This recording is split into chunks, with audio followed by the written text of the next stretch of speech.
Nebijoti reikšti savo emocijas, rodyti jas, nebijoti reikšti savo tikrą požiūrį, ką iš tiesų jie galvoja apie scenoje vykstantį veiksmą. Ir tam, kad jie jaustųsi saugus iš tikrųjų iki galo būti savimi.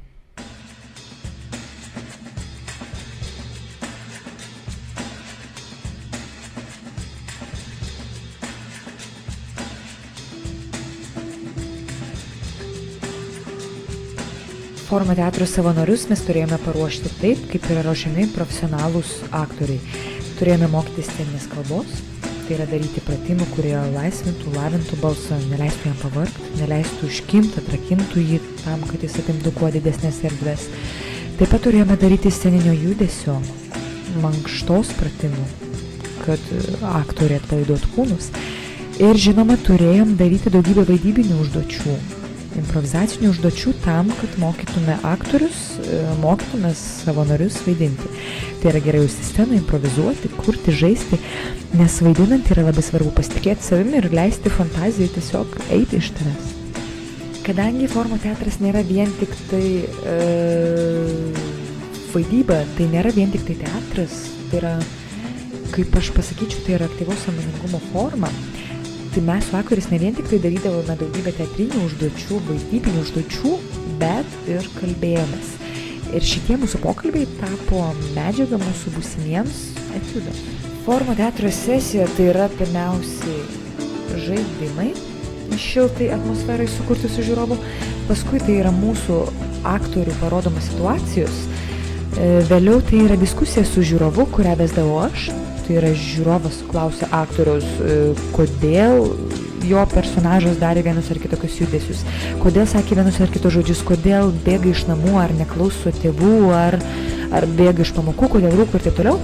Vėliau paskutinis pats etapas, tai yra kai patys žiūrovai eina į sceną, vaidina vieną ar kitą personažą vietoj vieno ar kito aktoriaus ir bando savo vaidybą pakeisti tą situaciją į gerąją pusę.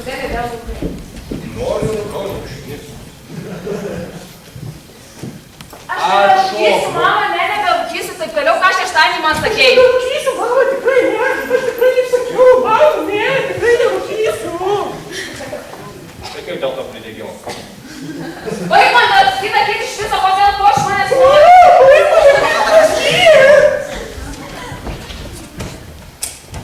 Mane prašau taip nekalbėti.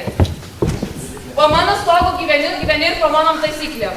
Tai labai įprasta, tai kaip ir vaikai, pavyzdžiui, pripratę apie tai nekalbėti, dėl to, kad tai kaip ir, visi turi tą ištverti, išgyventi, čia yra visi turi tą praeiti, žodžiu, svarbiausia tiesiog išgyventi tą dalyką. Todėl mokiniai apie tai nekalba, tėvai apie tai nekalba, mokytojai tai irgi slepia, nors tai mato. Rezultate gaunasi tai, kad tiesiog šita problema yra neskelbiama vien iš tokios tradicijos, iš ritualinio tylėjimo, nes tai nepriimta apie tai kalbėti. Tu apgailėtina visiškai. Visą laiką isterijų. Ateini čia, žmonės, norėjai kažkokį... Ne, visą laiką ateini. Jūs tai, tu, šalsnukį. Kodėl tu man atili gyvenimą? Aš negaliu daugiau. Tu į save pasižiūrėk. Vėl isterijas kelsi, vėl čia rėksi, vėl viską čia. Man jau bloga nuo to. Dėl tavęs tėvas išėjo. Dėl tavęs aš 12 metų nemačiau savo mylimo tėvo.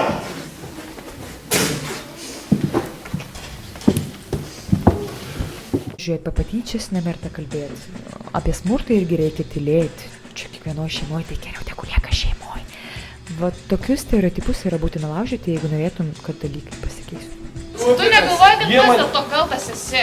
Jeigu tu nebūtum pradėjęs pats taip elgtis, dabar taip nebūtų. Jeigu tu būtum daręs tavo išvadas, dar būdama, kokioj, nežinau, gal 8 klasėje, nepradėjęs rūkyti, nepradėjęs gerti, nepradėjęs tampytis kur nors, dabar taip nebūtų. Jeigu pats bendrautum su savo motina, irgi taip nebūtų. Jeigu tu pats ant jos nerėktum, o išklausytum ją ir pats savo nuomonę gražiai pasakytum, o nerėkdamas kaltinamas ją dėl viskas, tuomet viso to nebūtų. Kai iš tikrųjų ir aktoriai, žiūrovai užsinorėdavo tikrai pakeisti tą situaciją, tuomet scena darydavosi stebuklai.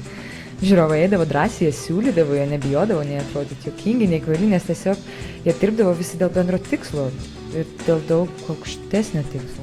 Mes tėvai nesuprantam jūsų vaikų, o jūs nesupranta tėvų ir tas visada buvo ir bus tas kartu toks konfliktas. Tai reikia realiai tą supratus žodžiu, kažkaip keistis. Ir aš supratau, ir man tas supratimas yra labai vertingas, yra tas, kad jeigu tu nori, kad tavo idėja, tavo mintimi, tavo požiūriu patikėtų žmonės, juo tu turi pirmiausia tikėti ir pati.